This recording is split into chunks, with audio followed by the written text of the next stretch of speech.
Gumulong na sa Senado ang investigasyon kaugnay ng umano'y pagkakasangkot ni Pangulong Bongbong Marcos sa iligal na droga.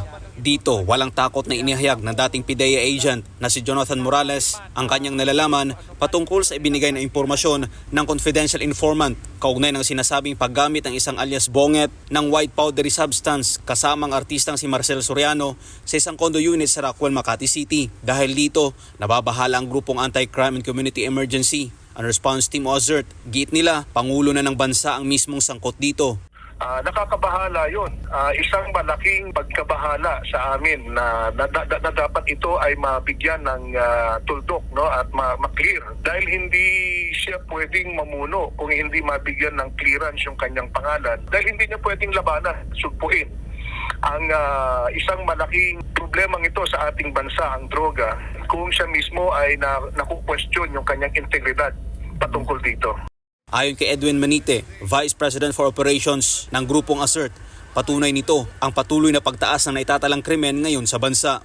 Regarding dun sa question mo kung tumataas ang crime index, tumataas, no, sa ground. Kami na nandito sa ground, nasa grassroots, nararamdaman namin na tumataas ang crime. At lalo na ang drugs, kapag ikaw ay naglakad ngayon ng gabi, makikita mo na lantaran ang bilihan ng mga droga. Kaya naman hindi maiwasan ng grupo na ikumpara ang kasalukuyang administrasyon at ang panahon noon ni dating Pangulong Rodrigo Duterte. Sa comparison po, talagang ang ating Pangulo dati talagang 101% ang kanyang war on drugs. At wala siyang sinisino, wala siyang tinatangi doon sa kanyang polisiya na sugpuin ang malaking problemang ito sa ating lipunan. Hindi rin nakikita ng grupo na seryoso ang Marcos administration pagdating sa usapin ng iligal na droga. Wala ko nakikitang seryoso. I'm sorry to say this, I'm sorry to say, pero wala ko na. Unang-una doon na lang sa pagkakahuli nila doon sa sinasabi nilang napakalaking bulto ng drugs doon sa Alitagtag, Batangas. Maraming question po doon. Kaya naman hamon ngayon ng grupo kay Pangulong Marcos, sumailalim ito sa isang honest drug test. Sa tingin ko, ang pinakamagandang gawin ng ating Pangulo dito ay magkaroon ng isang honest to goodness na drug test sa kanya. At nang sa gayon maalis yung pagdududa ng mga tao.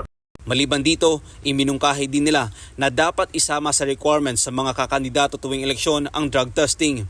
Yes, definitely. Actually, yan dapat ang isa sa mga siguro kung kailangan baguhin yung ating saligang batas. Kailangan idagdag itong requirement na ito sa lahat ng mga papasok sa public service, sa mga kandidato mula sa pinakamataas hanggang sa pinakamababang posisyon ng gobyerno. Kailangan lahat sila ay mag-submit ng honest drug test. Ang grupong Anti-Crime and Community Emergency and Response Team o AZERT ay nabuo noong taong 2016 kasabay ng pagtakbo sa pagkapangulo ng noong mayor ng Davao na si dating Pangulong Rodrigo Duterte.